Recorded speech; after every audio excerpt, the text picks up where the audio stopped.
This is a download from BBC Learning English. For terms of use, go to bbclearningenglish.com.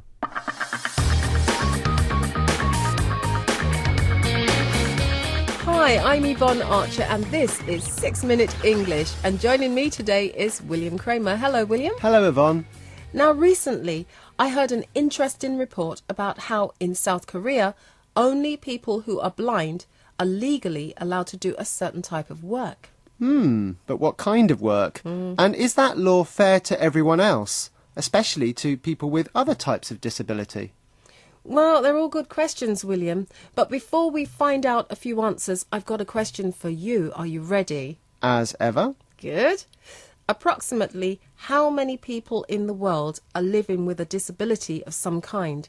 Is it A, 2%, B, 10%, or C, 12%? I don't know, but I'm guessing B, 10%. Because there's a lot of old people, obviously, and old people very often have disabilities of one kind or another, and unfortunately there's a lot of wars, and that leaves people with a lot of disability. So Good 10%. answer. 10%. OK, we'll find out whether you're right or wrong at the end of the programme.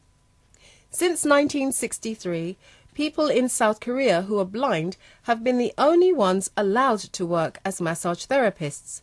William, what kind of job is that? A massage therapist is a person who mainly uses their hands and fingers to rub different areas of the body, head, arms or legs, to help stop pain or to help people move more easily. So someone who's been in an accident, for example, might have massage therapy. And people in South Korea, especially those who've recently become blind, are really happy that the law keeps those jobs for them. But people who aren't blind want that law changed so that they can also earn money in the same way. In today's report, we'll come across the expression to cope with demand. William, what's that mean?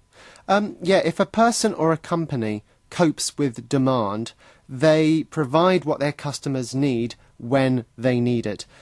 So, for example, a dressmaker who can't sew all her customers' dresses on time has more work than she can manage, and she can't cope with demand.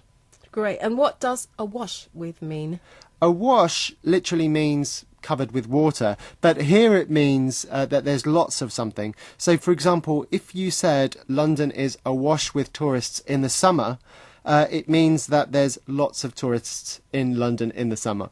Excellent.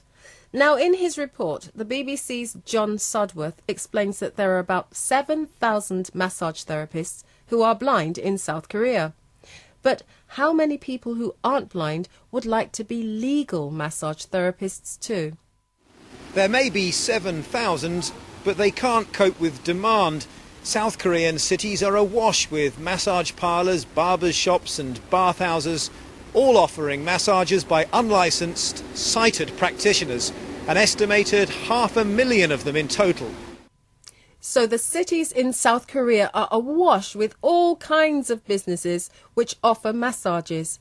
But William, how many sighted people who can see, are breaking the law by providing those massages?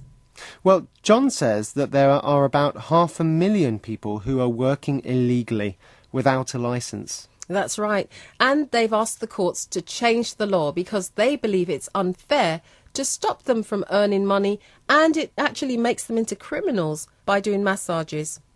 bbclearningenglish.com. Now, the massage therapists who are blind aren't happy either.